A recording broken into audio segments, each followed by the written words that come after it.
Class 7th history lesson number 2 के first part में मैंने आपको बताया था कि सेकंड पार्ट में मैं आपको अरब इन्वेंशन ऑफ सिंध के बारे में बताऊंगा, यानी कि अरबियों का सिंध पर आक्रमण, इसके बारे में मैं आपको पढ़ाऊंगा, इसके बारे में मैं आपको बताऊंगा। तो स्टूडेंट, भारतीय उपमहाद्वीप में यानी इंडियन सब कॉन्टिनेंट में फर्स्ट स्टेट जहां किसी मुस्लिम ने आक्रमण किया था वो कौन सा था? सिंध था। यानी कि सिंध पहला राज्य भारत का था जहां पर कि मुस्लिमों ने आक्रमण किया था, और ये मुस्लिम जो थे वो अरब से आए थे, ये अरबी थे और ये इस्लाम धर्म के थे। अगर हम इस्लाम धर्म की बात करें तो इस्लाम धर्म का जो उदय था, तो इस्लाम धर्म का जो उदय था अरब में वो 7वीं सेंचुरी में हुआ था, 7वीं शताब्दी में हुआ था। जो मोहम्मद साहब थे उन्होंने क्या किया कि अपने उपदेशों से अरब जो ट्राइब्स थी, जो जनजातियां थी अरब की, उनको उन्होंने क्या किया, अपने उपदेशों से एकीकृत किया, एकता के सूत्र में उनको बांधा, उन जनजातियों को, और एकता के सूत्र में बांध करके उनको इस्लाम धर्म ग्रहण कराया। और इस्लाम धर्म ग्रहण कराने के साथ साथ इन्होंने इन अरब ट्राइब्स को, अरब जनजातियों को लड़ाकू जनजाति में बदला, इनको लड़ाकू जनजाति में बदला। और जल्दी ही ये इस्लाम धर्म जो था विश्व के सारे दिशाओं में फैल गया। यह इस्लाम धर्म पूर्वी भूभाग से फैलना शुरू हुआ और जल्दी ही यह फैलता हुआ पर्सिया और अफ़गानिस्तान तक पहुंच गया। जब मोहम्मद साहब की मृत्यु हुई, जब मोहम्मद साहब मरे, तो उनका जगह उनके उत्तराधिकारियों ने लिया, और इन उत्तराधिकारियों ने एक उपाधि जो है कि धारण की। इस उपाधि को कैलिफ या खलीफा के नाम से जानते हैं। उस समय ये जो खलीफा होते थे, जो कैलिफ होते थे, एक धार्मिक गुरु, इस्लाम धर्म का के धार्मिक गुरु होने के साथ साथ ये पॉलिटिकल हेड यानी राजनीतिक हेड भी हुआ करते थे, ये मुखिया भी हुआ करते थे। अब सवाल ये उठता है कि आखिर क्या कारण थे कि इन अरबी मुसलमानों ने भारत पर आक्रमण किया। तो इस आक्रमण को समझने के लिए हम एक स्टोरी के फॉर्म में इसको बताएंगे ताकि आपको ये बहुत अच्छे से तैयार हो जाए। तो स्टूडेंट, जिस समय अरबियों ने सिंध पर आक्रमण किया था, उस समय जो सिंध राज्य था उसकी राजधानी अरोर थी। कहाँ थी? अरोर थी। और उस समय सिंध का जो राजा था उसका नाम दाहिर था। और इस सिंध साम्राज्य में एक पोर्ट था, एक बंदरगाह था, सिंध नदी के किनारे एक बंदरगाह था। उस बंदरगाह का नाम देवल बंदरगाह था। पुराने समय में एक प्रथा थी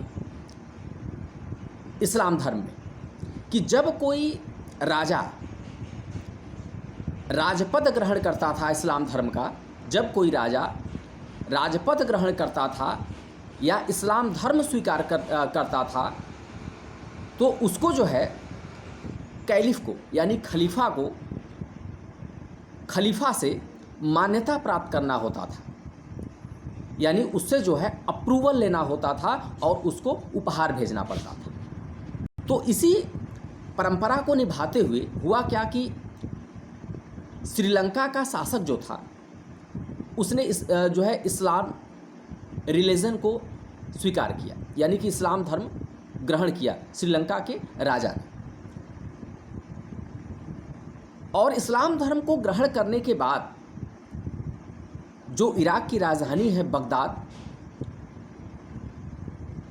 वहाँ के खलीफा जिसका नाम वाहिद था, यानी जो खलीफा, तत्कालीन खलीफा जो था उसका नाम वाहिद था, उसको श्रीलंका के राजा ने इस्लाम धर्म ग्रहण करने के उपलक्ष्य में कुछ उपहार भेजा था, गिफ्ट भेजा था।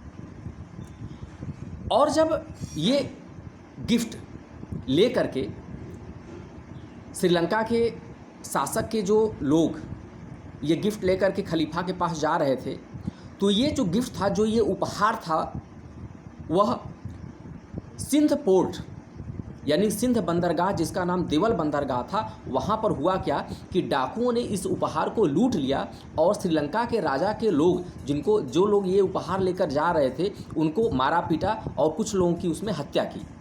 जब यह समाचार, जब यह न्यूज़ खलीफा को पता चली, तो खलीफा जो है इस चीज़ से काफ़ी नाराज़ हो गया और उसने इराक के गवर्नर, जिसका नाम हज्जाज था, उसको कहा कि सिंध का जो राजा है, जिसका नाम दाहिर है, उसको एक लेटर लिखो और लेटर लिख कर के कहो कि तुम्हारे बंदरगाह पे, तुम्हारे पोर्ट पर ऐसी ऐसी कांड हुई है और जो भी दोषी हैं उनको जल्द से जल्द सजा दो। लेकिन जो सिंध का राजा था, जिसका नाम दाहिर था, उसने जो है, जब उसके पास लेटर पहुंचा, लेटर पढ़ा, तो उसने रिटर्न लेटर लिखा। उसने कहा, उस लेटर में लिखा कि मैं जो है इन डाकुओं को पनिशमेंट देने के लिए असमर्थ हूँ, यानी कि मैं जो है इन डाकुओं का न पता नहीं लगा सकता और न ही मैं इनको जो है, मेरे पास इतना समय है कि उनका पता लगा करके उनको जो है पनिशमेंट करूँ। जब यह लेटर वापस खलीफा के पास आया, तो खलीफा जो है इस चीज़ से काफ़ी नाराज़ हो गया, ठीक है, और उसने इराक का जो गवर्नर था हज्जाज, उसने उसको आदेश दिया, खलीफा ने हज्जाज को कि भैया ऐसा करो कि अब तुम जो है सिंध पर आक्रमण करो। इस तरह से हज्जाज जो था, इराक का जो गवर्नर था हज्जाज, उसने अपने दामाद, जिसका नाम था मोहम्मद बिन कासिम, हम सब जानते हैं कि प्रथम मुस्लिम जिसने भारत पे आक्रमण किया था, फर्स्ट मुस्लिम, उसका नाम मोहम्मद कासिम था। तो यही जो मोहम्मद कासिम था, वो इराक का जो गवर्नर था हज्जाज, उसका दामाद था। तो हज्जाज ने जो है अपने दामाद यानी कि मोहम्मद बिन कासिम को आदेश दिया कि सिंध पर आक्रमण करने के लिए, और 712 एडी में यानी 712 ईस्वी में मोहम्मद बिन कासिम ने सिंध पर आक्रमण कर दिया। इस तरह से मोहम्मद बिन कासिम और सिंध के राजा दाहिर के बीच युद्ध हुआ। इस युद्ध में जो दाहिर था, सिंध का राजा, वो मारा गया। उसके बाद सिंध के ऊपर मोहम्मद बिन कासिम जो था, उसने अपना अधिकार कर लिया, ठीक है, और इस तरह से मोहम्मद बिन कासिम के शासन की स्थापना हुई सिंध के ऊपर। और इस युद्ध में जो सिंध का राजा दाहिर था, उसकी बड़ी पत्नी, जिसका नाम रानी बाई था, वह लड़ते हुए मारी गई, और दाहिर का पुत्र, जिसका नाम जय सिंह था, वह भी जो है युद्ध में मारा गया था।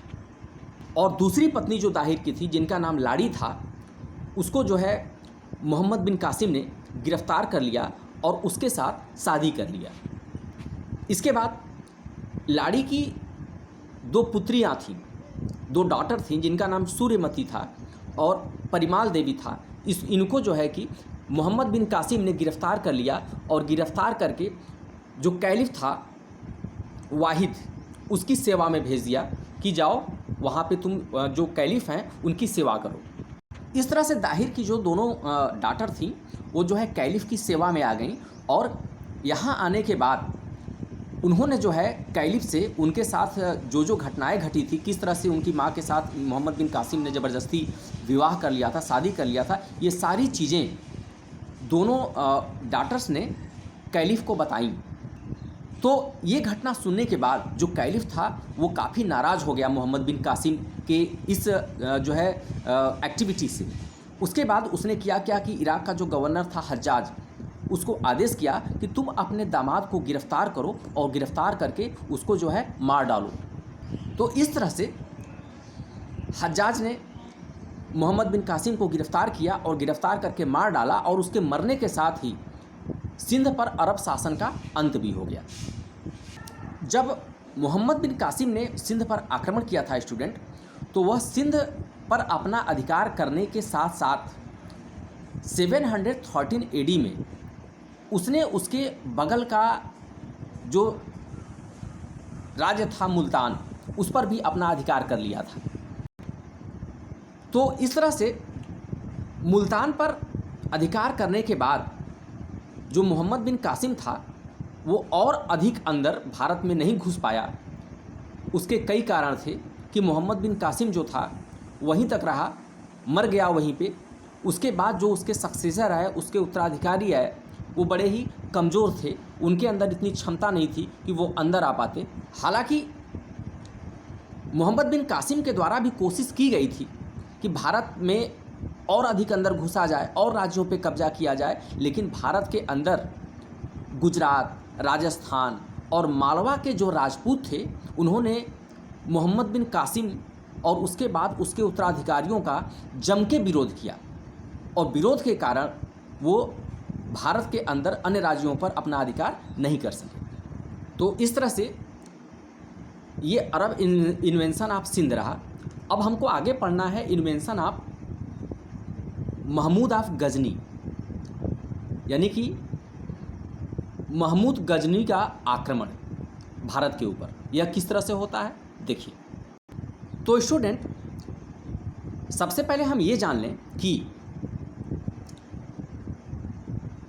अफगानिस्तान के पहाड़ियों में बसा हुआ एक छोटा सा राज्य था जिसका नाम गजनी था, और इस राज्य में रहने वाले लोगों को गजनवी कहा जाता था, अर्थात इनका जो वंश था वो गजनवी था। और गजनवी जो डायनेस्टी थी उसका संस्थापक अलप्तगिन को माना जाता है। अलप्तगिन ने गजनवी डायनेस्टी जो था उसकी स्थापना की थी, इसका यह फाउंडर था। अलप्तगिन के मरने के बाद जो उसका सक्सेसर था, उसका उत्तराधिकारी था, वो उसका दामाद बना जिसका नाम सुबुक्तगिन था। सुबुक्तगिन जो है गजनी का राजा बनने के बाद जो उसका एम्पायर था उसको उसने एक्सटेंड किया, और एक्सटेंड करते हुए वह अपने एम्पायर को पेशावर और खोरासन क्षेत्र तक ले गया। और यह सुबुक्तगिन पहला मुस्लिम शासक था जिसने कि भारत में काबुल पर पहला आक्रमण किया था। उस समय जो काबुल था, अफ़गानिस्तान की राजधानी जो अफ़गानिस्तान थी, वो भारत का भाग था, भूभाग था। तो पहला जो मुसलमान था वो सुबुक्तगिन था जिसने कि भारत में काबुल के ऊपर पहला आक्रमण किया था, और यह आक्रमण जो है यहाँ की संपत्ति को लूटने के लिए की गई थी। यहाँ की संपत्ति को लूटने के लिए इस पर आक्रमण किया गया था। और सुबुक्तगिन के मरने के बाद उसका जो पुत्र था जिसका नाम महमूद गजनवी कहते हैं, वो राजा बना। और महमूद गजनवी ने गजनी के ऊपर लगभग 37 साल तक शासन किया, 37 ईयर तक वहाँ पे उसने शासन किया। और जब महमूद गजनवी ने भारत की संपत्ति के बारे में सुना तो उसके अंदर जो उसकी एम्बिशन थी वह जाग गई संपत्ति को हथियाने के लिए। और ऐसा कहा जाता है कि महमूद गजनवी ने 1001 से लेकर, यानी कि 1001 से लेकर के 1027 तक, यानी 1027 ईस्वी तक के बीच, यानी 1001 से लेकर 1027 ईस्वी तक के बीच भारत पर 17 बार आक्रमण किया था। और यह आक्रमण भारत की संपत्ति को लूटने के लिए की गई थी। और जितने भी आक्रमण किए महमूद गजनवी ने, सबसे खास बात उसकी यह रही कि उसने एक भी युद्ध कभी हारा नहीं था। महमूद गजनवी एक धार्मिक प्रवृत्ति का व्यक्ति था, इस्लाम धर्म को मानने वाला था, और एक साम्राज्यवादी प्रवृत्ति का व्यक्ति था, यानी उसके अंदर अपने साम्राज्य विस्तार की लालसा हमेशा बनी रहती थी। और 997 AD में, यानी 997 ईस्वी में उसने जो है कैलिफ खलीफा से अप्रूवल लिया था कि पूरे भारतीय साम्राज्य पर अपना अधिकार करने का। वह जब भारत में आया तो उसने भारत में बहुत सारी तबाहियां मचाया। उसने मंदिरों को तोड़ा, मूर्तियों को तोड़ा, यानी कि उसने इतने मंदिर और मूर्तियों को तोड़ा था कि उसे एक उपाधि मिल गई थी कि वह उपाधि कौन सी थी? Breaker of idols. Breaker of idols यानी कि मूर्तियों को तोड़ने वाला कहा जाता है। इस तरह से उसने बहुत सारे मंदिरों और मूर्तियों को तोड़ा और उन मंदिरों से जितनी संपत्ति थी, हम जानते थे कि उस समय मंदिरों में जो मूर्तियां होती थी सोने और चांदी की होती थी, उन मूर्तियों को वो जो है तोड़ता था, फोड़ता था और लूट का जो सारा सामान था अपने जो है कि देश ले जाता था। इस तरह से उसने जो है मंदिरों को लूट करके बहुत सारा जो धन था वो इकट्ठा किया और इन सारे जो लूट के माल थे उनको जो है उसने जो है मुस्लिम धर्म के, इस्लाम धर्म के प्रचार के लिए और इस्लाम धर्म के लोगों में अपनी एक पहचान बनाने के लिए खर्च किया और साथ साथ अपनी सेना के विस्तार के लिए किया। इस तरह से इस संपत्ति के बल पर उसने अपने सैनिकों का भी विस्तार किया और जो उनकी सैनिक थी उसको उन्होंने मजबूत भी बनाया, उसको अपने मिलिट्री को उसने ट्रेंड भी किया। इस तरह से इस वीडियो में बस इतना ही और नेक्स्ट पार्ट में हम पढ़ेंगे invention of Mohammad Ghori and battle of Tarain. तब तक के लिए जय हिंद।